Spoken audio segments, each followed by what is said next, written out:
합니다. 시련 실패가 아니라 성장의 기회다 하는 주제로 말씀 나누겠습니다.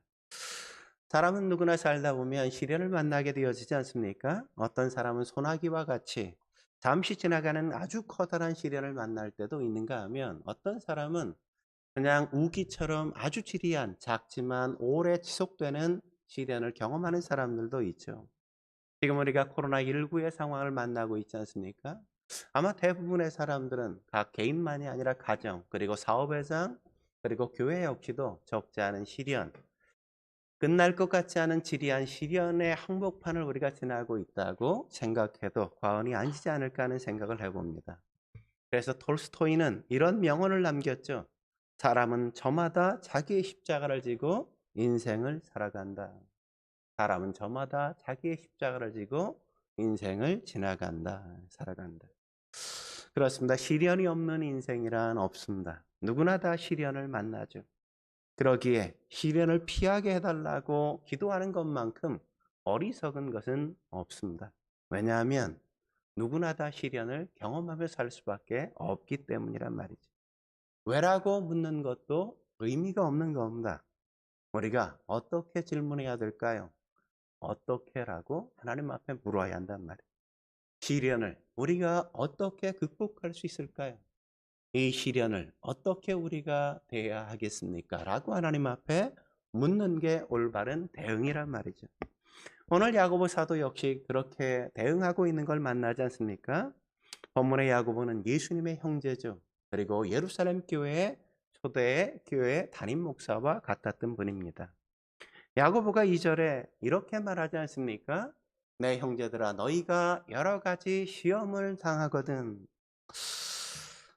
야고보는 왜라고 묻지 않죠. 왜냐하면 시련은 누구나에게 다양하게 찾아올 수밖에 없기 때문에 그런 겁니다.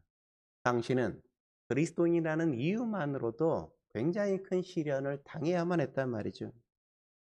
스데반이 그렇게 순교를 당한 이유도 거기에 있지 않습니까?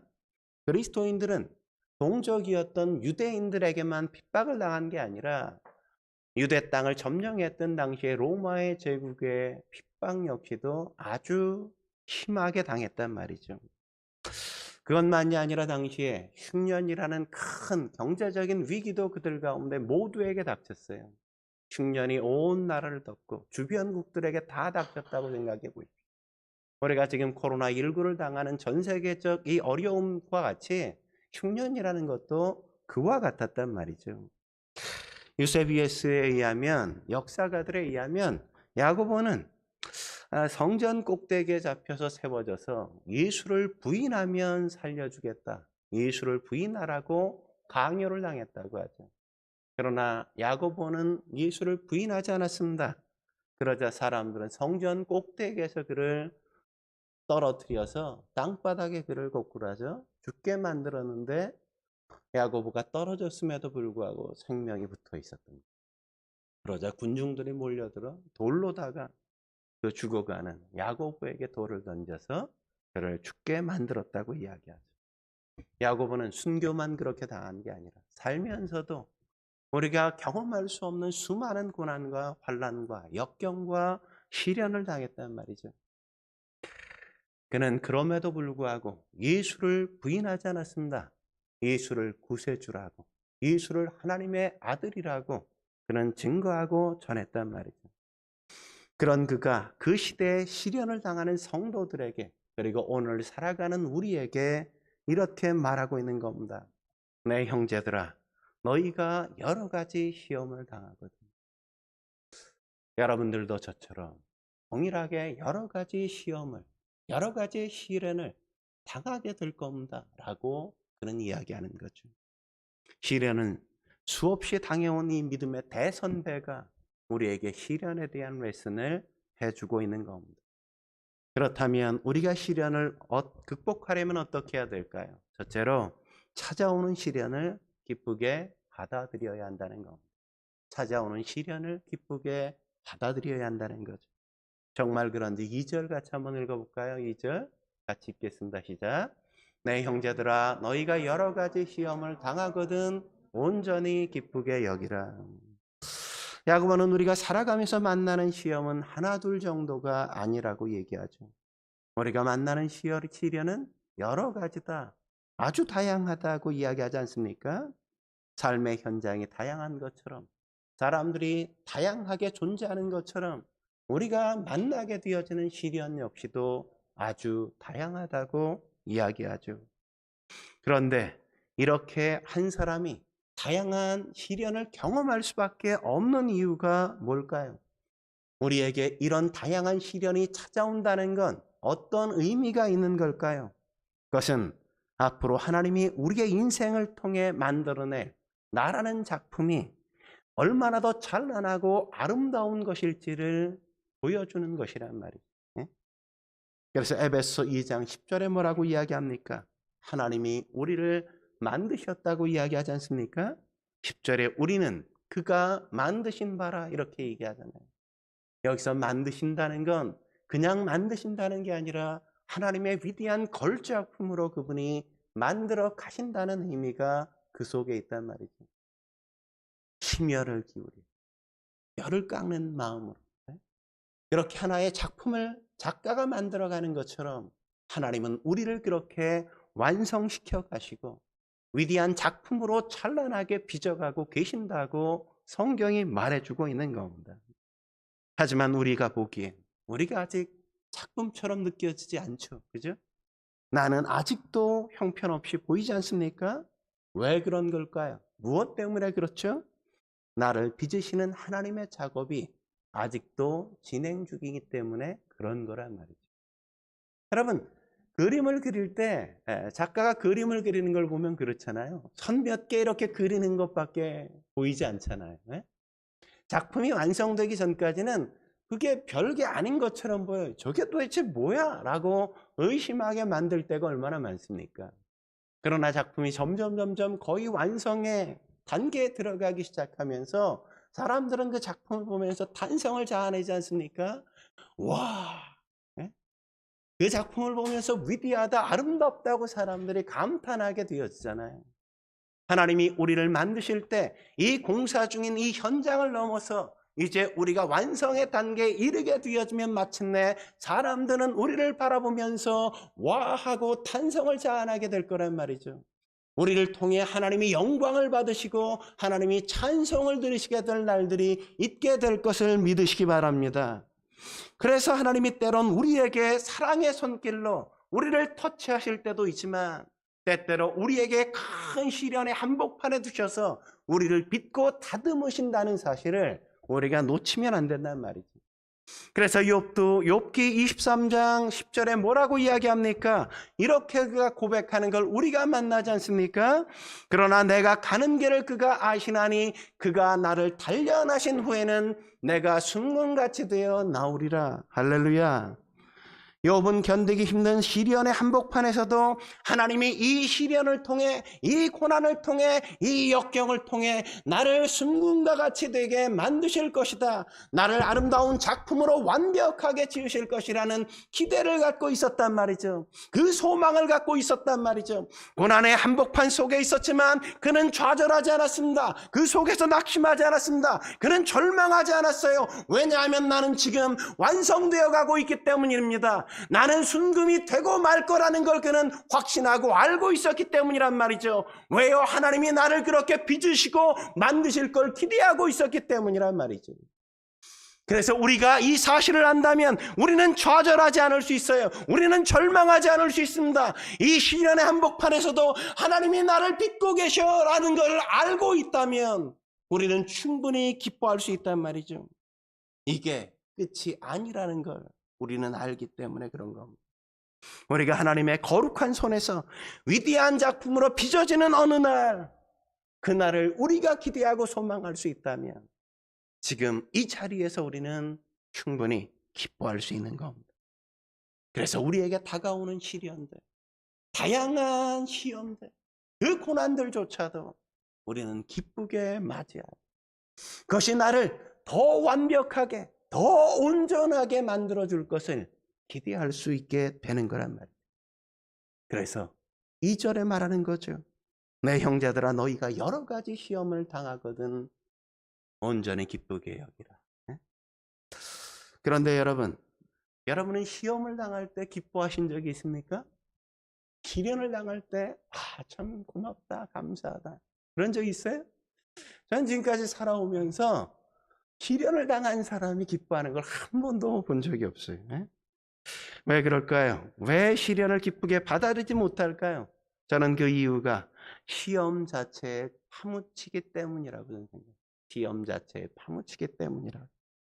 그러다 보니 근시안적으로밖에 생각하지 못하고 판단하지 못해요. 그래서 이 시련 때문에 불편한 게 싫고 이 시련 때문에 힘든 게 그냥 지금 힘든 게 싫기만 하단 말이죠. 하지만 우리가 조금 원시한적으로 멀리 바라볼 수 있다면 좀 다르지 않겠습니까? 이 시련을 통해 우리가 궁극적으로 어떤 유익을 얻게 될지를 생각할 수 있게 된다면 우리는 다르게 판단할 수 있잖아요. 우리의 감정은 지금 당하는 어려움과 힘든 일 때문에 조금은 힘들고 짜증스러울 수 있어도 우리는 의지적으로 이것이 마침내 나를 더 온전하게 만들어주고 더 아름답게 빚어줄 것들을 기대할 수 있기에 우리는 기뻐할 수 있지 않겠습니까? 그렇다면 시험을 통해 이 시련을 통해 우리가 얻을 수 있는 유익은 뭘까요? 저는 두 가지라고 생각해요. 하나는 우리의 현재의 실력을 점검해 볼 수 있단 말이에요. 우리는 우리의 지금의 실력을 점검해 볼 수 있어요. 그러면 왜 사람들이 시험을 싫어해요? 대문 형제도 시험 싫죠? 네? 왜 우리가 시험을 싫어할까요? 시험을 보면 내 실력이 드러나잖아요. 대충 내 실력을 아는 것과 시험을 딱 봐서 시험지를 딱 보면서 내 실력을 확인하는 건 너무나도 다르죠. 그죠? 다른 사람이 나를 시험하는 것도 싫지만 내가 내 실력을 내 눈으로 확인하는 것 자체가 별로 좋지 않아요. 네? 그래서 대부분의 사람들이 뭐라 그래요? 시험만 없었으면 좋겠다. 그죠? 다 괜찮아. 근데 시험만 없었으면 좋겠어. 시험만. 나를 직면하고 내 실력을, 내 능력을 대면하는 것만은 외면하고 싶다는 인간의 심리란 말이죠. 그러나 자기 실력이 어디쯤 와 있는지를 알아야 점검하고 확인해야 내가 준비할 수 있지 않겠습니까? 준비를. 네? 보다 나은 내일을 준비해 갈 수 있잖아요. 또 하나, 두 번째는 우리 자신을 보다 성숙하게 가꿀 수 있는 기회를 얻을 수 있다는 말이죠. 네? 우리 자신을 보다 성숙하게 가꿀 수 있는 기회를 얻게 된단 말이죠. 우리가 아픈 만큼 성숙해진다고 하잖아요. 네? 시험을 보는 것은 적지 않은 스트레스를 주기도 하지만 우리가 적절한 긴장감을 갖게 해서 우리의 삶의 활력을 불어넣기도 하지 않습니까? 시험을 치르고 나서 답을 맞춰보는 시간. 우리는 정답을 확인할 때 그 희열도 경험하게 되어지지만 뭐가 틀렸는지 뭐가 문제인지를 확인하면서 우리가 뭘 고쳐야 할지를 다시 배우게 된단 말이죠. 그렇게 우린 여러 가지의 시험을 통해 보다 완벽한 작품으로 거듭나게 되는 겁니다. 그리고 여러분, 우리가 시험의 시간 두 가지를 반드시 기억해야 돼요. 두 가지를 반드시 잊지 않고 기억해야만 돼요. 첫째는 우리에게 주어진 시련은 결코 우리가 감당하기에 버거운 시련은 아니라는 겁니다. 그래서 바울이 고린도전서 10장 13절에 그렇게 말하는 걸 우리가 확인할 수 있죠. 같이 한번 읽어볼까요? 고린도전서 10장 13절 읽겠습니다. 시작. 사람이 감당할 시험 밖에는 너희가 당한 것이 없나니 오직 하나님은 미쁘사 너희가 감당하지 못할 시험 당함을 허락하지 아니하시고 시험 당할 즈음에 또한 피할 길을 내사 너희로 능히 감당하게 하시느니라. 그렇습니다. 하나님이 허락하시는 시험은 우리를 넘어뜨리기 위한 시험이 결코 아니란 말이죠. 하나님은 우리에게 무리한 시험을 요구하시지 않습니다. 하나님은 우리가 넉넉히 감당할 수 있는 시험만을 허락하시고 우리가 그것이 너무나도 힘들고 어려워하는 순간 하나님은 피할 길을 내신다고 말씀하지 않습니까? 그러므로 우리는 그 시험 속에서 우리가 시험을 두려워하지 않을 수 있는 겁니다. 또 하나 우리가 기억해야 될 게 뭡니까? 두 번째, 우리가 시험을 치르는 순간 우린 결코 혼자가 아니라는 사실을 기억해야 된단 말이죠. 하나님이 우리를 도우신단 말이죠. 그래서 히브리서 기자는 히브리서 2장 18절에 이렇게 말씀하죠. 그가 시험을 받아 공은함을 당하셨은지 시험 받는 자들을 능히 도우실 수 있느니라. 여러분, 예수님도 다 시험을 당해보셨단 말이죠. 시련을 경험했단 말이죠. 시험이 결코 쉽지 않다는 걸 그분보다 더 확실하게 경험한 분이 어디 있겠습니까? 그러므로 예수님은 그 시험의 고통을 아시기, 우리가 시험을 당할 때, 시련 속에 있을 때 우리를 결코 혼자 내버려 두지 아니하신단 말이죠. 우리의 곁에 찾아오셔서 우리를 도우시는 분이 바로 그분이시란 말이죠. 그러므로 우리가 시련의 시간은 어떤 순간이에요? 예수님의 도우심을 맛볼 수 있는 시간이 된다는 것을 우리가 놓치지 말아야만 합니다. 한 걸음 더 나아가서 우리가 시련을 극복하려면 어떻게 해야 될까요? 시련을 극복하려면 어떻게 해야 될까요? 두 번째, 믿음의 시련을 통해 인내를 학습해야 한단 말이에요. 믿음의 시련을 통해 인내를 학습해야만 합니다. 정말 그런지 우리 3절 말씀 같이 읽어볼까요? 3절 읽겠습니다. 시작.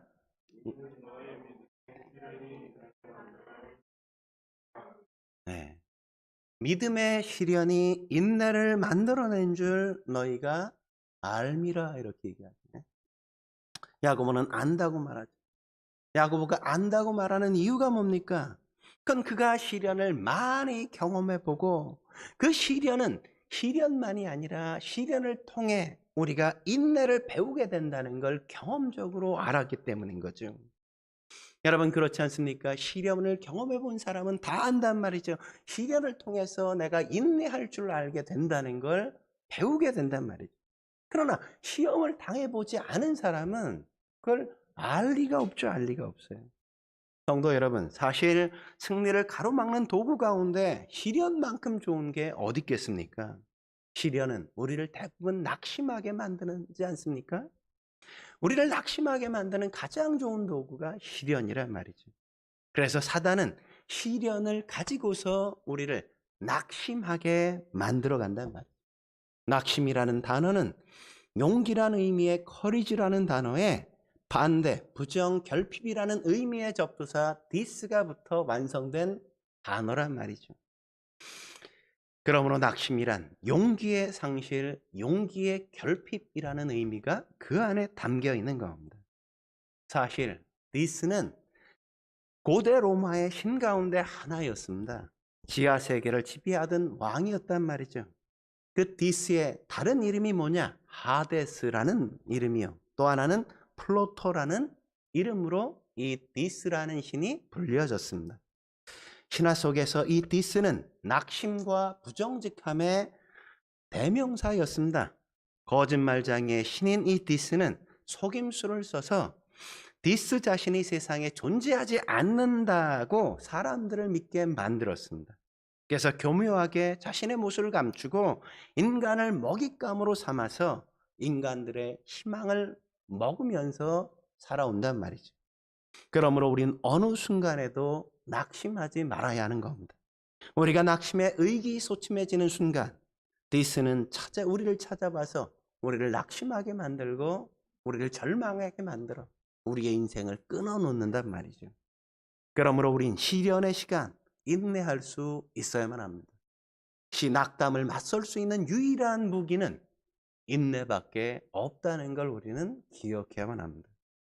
그렇다면 우리가 이 시련을 통해 어떻게 인내를 학습할 수 있을까요? 야고보는 3절과 4절에서 인내의 학습법 3가지를 우리에게 가르쳐 주죠. 같이 3절, 4절 읽어볼까요? 3절, 4절 읽겠습니다. 시작. 이는 너희 믿음의 시련이 인내를 만들어내는 줄 너희가 알미라. 인내를 온전히 이루라. 이는 너희로 온전하고 구비하여 조금도 부족함이 없게 하려 함이라. 인내 학습법 뭡니까? 3가지. 첫 번째 뭐예요? 시련을 믿음으로 받아들일 때 인내를 배울 수 있단 말이죠. 시련을 믿음으로 받아들일 때만 인내를 배울 수 있다는 겁니다. 시련이 찾아올 때 대부분의 사람들은 왜 내게 이런 일이? 라고 의아해하고 한 걸음 더 나가서 불평하거나 원망할 때가 얼마나 많습니까? 저는 적지 않게 그런 투덜이들을 만나게 되어져요. 어려움이 찾아오면 늘 투덜대는 사람들을 보게 되었죠. 그 가운데는 저 역시도 함께 포함된다는 걸 부정할 수 없단 말이죠. 이스라엘 백성들 역시 광야에서 그들이 어려움을 만날 때마다 뭐 했어요? 그들은 불평하고 투덜대면서 원망하지 않았습니까? 그러므로 시련이 찾아올 때 우리가 낙심하거나 시련이 찾아올 때 불평하거나 투덜대지 마십시오. 믿음으로 그 시련을 받아들여야 합니다. 우리가 당하는 시련의 이면엔 우리를 위해 역사하시는 하나님의 간섭이 있다는 사실을 우리가 기억해야 한단 말이죠. 그러면 시련을 믿음으로 받아들일 수 있게 되는 겁니다. 둘째로 인내 학습법 뭐예요? 도중에 포기하지 않을 때만 인내를 배울 수 있단 말이에요. 도중에 포기하지 않을 때만 우리가 인내를 배우게 된단 말이에요. 그래서 뭐예요? 우리가 중도에 하차하게 되어지면 인내를 배울 시간이 없어요. 중도에 하차하게. 그럼 다시 시작하는 거지 인내라는 게 할 여유가 없다고. 그래서 오늘 본문에 뭐라고 이야기합니까? 야고보가 인내를 온전히 이루라 이렇게 얘기하잖아요. 인내를 온전히 이루라 이렇게 얘기한단 말이죠. 온전히 이루라.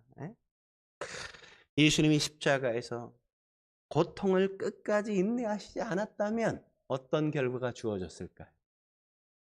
우리는 구원받지 못했겠죠.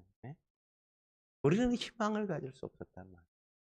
그러나 그분은 십자가를 마지막까지 다 인내하시고 뭐라고 말씀하세요? 다 이루셨다, 이루었다. 그분이 다 이루셨기에 마지막까지 인내하셨기에 우리는 소망을 가질 수 있고 죄로부터 해방될 수 있고 우리는 하나님의 자녀가 되는 놀라운 특권과 권세를 누릴 수 있게 된 것입니다. 셋째, 인내 학습법 뭡니까? 세 번째는 성숙하기를 소망할 때 인내를 배울 수 있다는 거죠. 성숙하기를 소망할 때 인내를 배울 수 있다는 겁니다. 본문에서 그래서 뭐라고 얘기합니까? 온전히 구비하여 라고 이야기하잖아요. 온전하고 구비하여. 여기서 구비하다는 말은 신체의 모든 부분을 건전한 상태로 유지하는 걸 가르친다는 말이죠. 우리가 어떻게 성령의 열매인 인내를 얻을 수 있을까요? 그리스도의 장성한 분량에까지 자라기를 소망할 때, 성숙하기를 기대할 때 인내라는 성령의 열매가 내 안에 맺혀지는 거란 말이죠. 여러분 모죽이라고 아십니까? 모죽? 네? 모죽? 모죽이란 중국과 한국, 일본 이런 나라에 자생하는 대나무 종류의 하나를 가르치죠.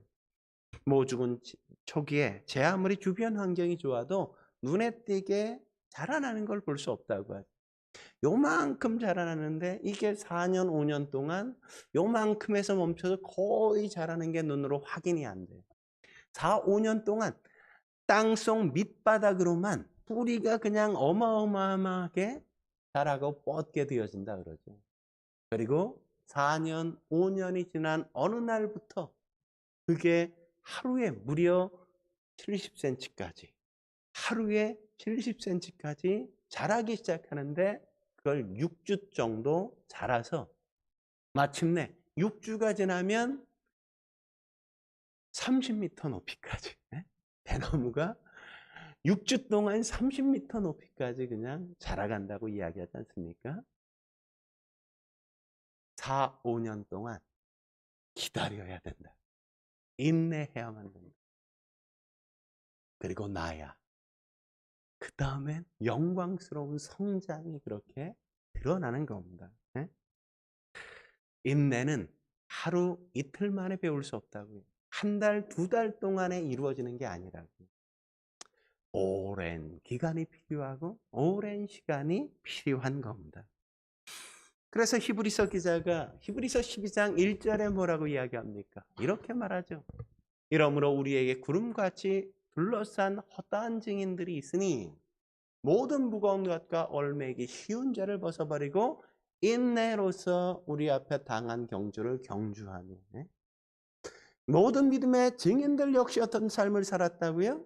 그들도 인내로서 그들에게 주어진 믿음의 경주를 달려왔다고 이야기하잖아요. 여러분 생각해 보십시오. 아브라함 하나님께서 아들을 주시겠다고 말씀하시고 큰 민족을 이루겠다고 말씀하셨는데 그가 얼마를 기다려요? 무려 25년을 기다려 아들 이삭을 얻는단 말이에요. 아들 하나를 얻는데 25년이 걸렸어요. 여러분 요셉을 보십시오. 그에게 얼마나 큰 위대한 꿈을 주었습니까? 그러나 그가 그 꿈을 이루는데 그 다음날 이루어졌나요? 아니죠. 그는 팔려서 노예의 생활, 감옥에 갇혀 죄수의 흰새로 무려 13년의 세월을 인내해야만 했단 말이에요. 그 뒤에 그는 바로의 총리가 되어서 바로 다음의 이인자가 되어 애굽의 총리의 삶을 살아간단 말이에요. 여러분 모세를 보십시오. 그는 자기의 민족을 구원하고자 했었어요. 그러나 그는 완전히 실패, 광야로 내쫓겨서 그는 무려 광야에서 40년의 인내의 시간을 대가로 지불하지 않습니까? 그러자 하나님이 그를 찾아와 민족의 지도자로 세우시는 걸 확인하게 되었잖아요. 인내는 하루 이틀, 한 달, 두 달로 완성되는 게 아니에요. 우리의 이 긴 시련의 시간, 그것이 우리의 인내라는 열매를 만들려면 오랜 기간이 필요하다는 걸 놓치면 안 됩니다. 예수님도 마찬가지죠. 히브리서 12장 2절에 뭐라고 얘기합니까? 함께 읽어보죠. 시작. 믿음의 주여 또 온전케 하시는 이인 예수를 바라보자. 그는 그 앞에 있는 기쁨을 위하여 십자가를 참으사 부끄러움을 개의치 아니하시더니 하나님 보좌 우편에 앉으셨느니라. 예수님이 어떻게 인내하셨다고요? 그분은 십자가까지도 인내하셔야 했다고요. 참으셔야 했다고요. 십자가를 참으시자. 어떤 역사가 있어요? 그분은 하나님의 보좌 우편에 앉는 영광을 누리게 되었잖아요. 저와 여러분들이 잘 인내함으로 그런 영광을 누릴 수 있길 주의 이름으로 축원합니다. 마지막으로 우리가 시련을 극복하려면 어떻게 해야 될까요? 세 번째, 시련 속에서 믿음으로 기도를 드려야 해요. 시련 속에서 믿음으로 기도를 드려야 한단 말이죠. 야고보는 믿음으로 시련을 받아들일 때 인내라는 성품만이 아니라 또 하나의 축복의 열매를 우리가 얻게 되어진다고 얘기하죠. 그게 뭡니까? 5절 같이 읽어볼까요? 5절? 5절 읽겠습니다. 시작. 너희 중에 누구든지 지혜가 부족하거든 모든 사람에게 후히 주시고 꾸짖지 아니하시는 하나님께 구하라. 그리하면 주시리라. 또 하나의 열매가 뭐라고요? 그건 바로 기도의 열매라는 거죠. 기도의 열매. 시련의 치열한 현장에서 받게 되는 또 하나의 선물. 그건 기도란 말이죠. 시련이 왜 축복입니까? 시련이 찾아올 때만 우리는 하나님께 나아가잖아요. 하나님께 기도하잖아요. 하나님 앞에 달려가 주님의 도우심을 비로소 맛보게 되어지지 않습니까? 그래서 신앙의 선배들은 시련을 가르쳐서 위장된 축복이라고 이렇게 불렀단 말이죠. 시련의 사막에선 영적인 오아시스를 만나는 겁니다. 시련의 한복판에서 우리는 하나님의 놀라운 축복을 경험하게 되는 거란 말이죠. 교회 역사에 전해지는 단편들에 의하면 야고보를 가르쳐 낙타 무릎을 가진 사나이라고 불렸다고 이야기하지 않습니까? 사람들은 야고보를 볼 때마다 야고보라고 부르지 않고 낙타 무릎을 가진 사나이 이렇게 불렀다고 말합니다. 사람들이 야고보를 그렇게 부른 이유가 뭘까요? 그는 그렇게 기도를 많이 해서 무릎이 낙타처럼 군살이 박히는 그런 군살이 박힌 그 모습이 그의 삶의 가장 특색적인 모습이었기 때문에 그런 겁니다. 성도 여러분, 그가 얼마나 많이 기도했으면 무릎이 낙타처럼 그렇게 군살이 박혔겠습니까?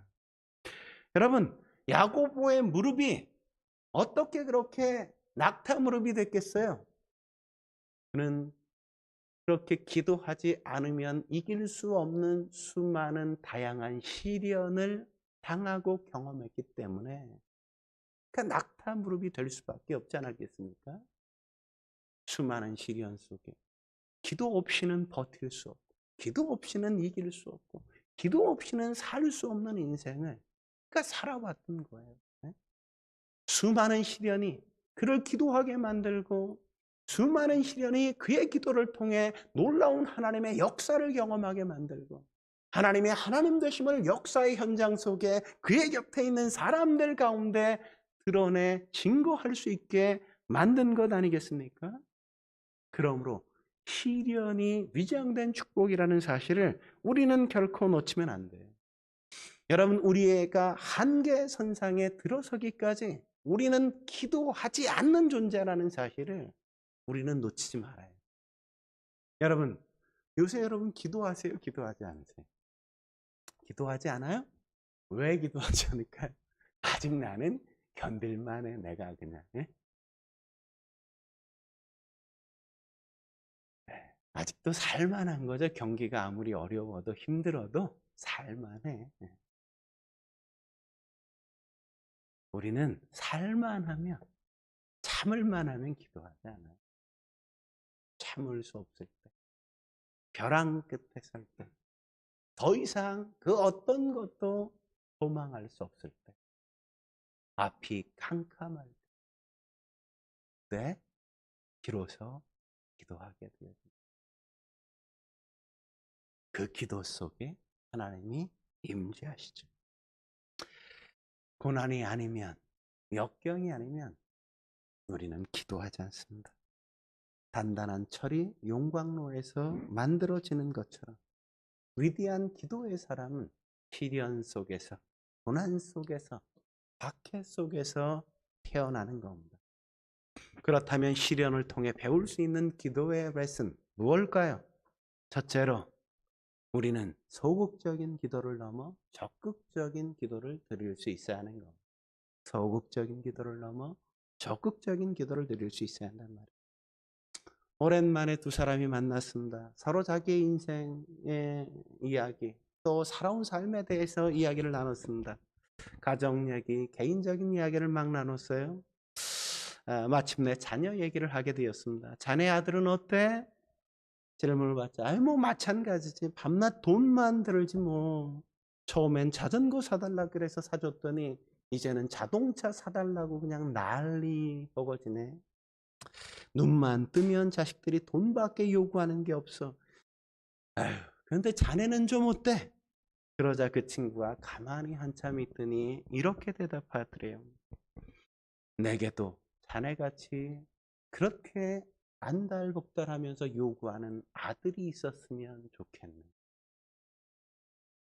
그 친구의 아들은 지난해 교통사고로 잃어버린 것.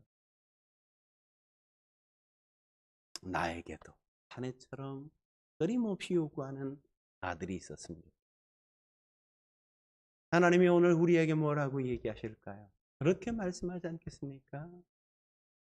내게도 그렇게 기도하는 아들이 있었습니다. 오늘 본문에 보면 놀랍게, 그래서 하나님에 대하여 야고보는 뭐라고 소개하고 있습니까? 후히 주시고 꾸짖지 아니하시는 하나님이라고 말씀하잖아요. 후히 주시고 꾸짖지 아니하시는 하나님. 네? 문제는 우리가 기도하지 않기 때문에 너무 소극적이, 너무 적극적이지 않게 기도하기 때문 아닙니까? 그러므로 기도하십시오. 찾으라, 찾을 것이요. 구하라, 얻을 것이요. 문을 두드리라, 그리하면 열릴 것이라고 말씀하셨잖아요. 둘째, 우리는 의심의 벽을 넘어 믿음으로 기도를 드리는 걸 배울 수 있단 말이에요.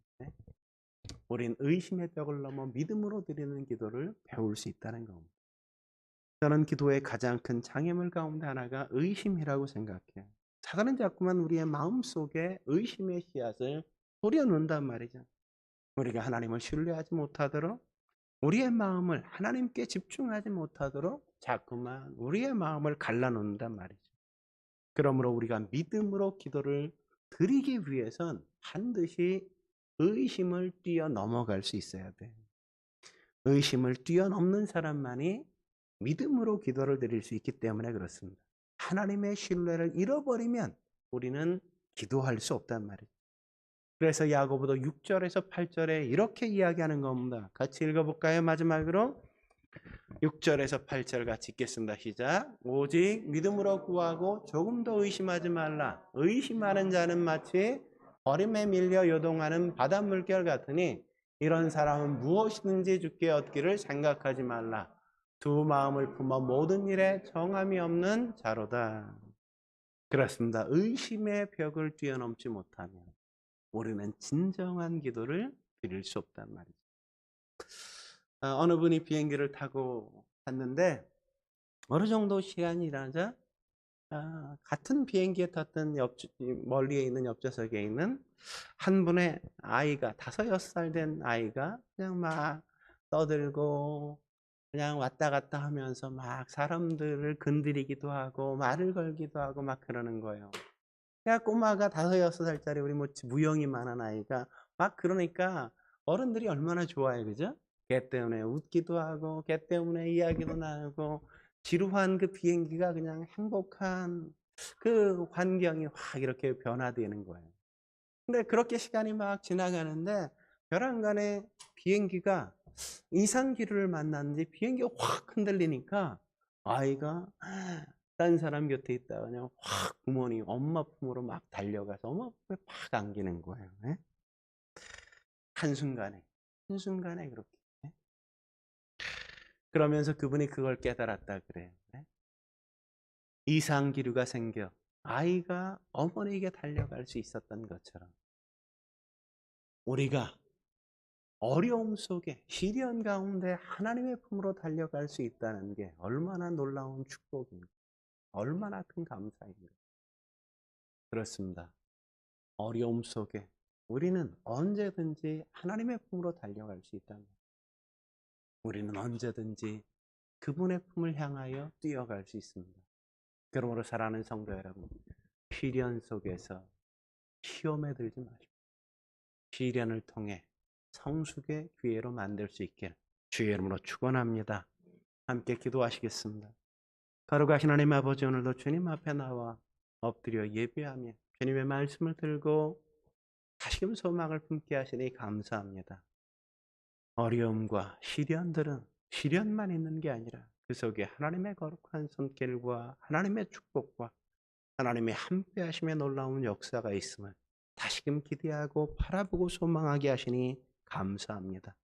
믿음으로 주님을 바라보게 하시고 하나님의 은혜를 소망하게 하시며 이 어려움 때를 지나가는 고통의 신음소리를 주님 앞에 함께 내어놓게 하시고 견딜 수 없는 고난 속에 있는 성도들이 주님의 품에 안겨 참된 안식을 누리는 시간을 가질 수 있도록 주여 도와 주옵소서. 그래서 이 고난의 때를 넉넉히 이겨가게 하시고 이 고난의 시간이 지나고 난 이후에 훌쩍 더 큰 우리의 모습들을 서로가 확인할 수 있게 주여 도와 주옵소서. 오늘도 함께 하신 주님께 감사드리며 예수님의 이름으로 기도드립니다. 아멘.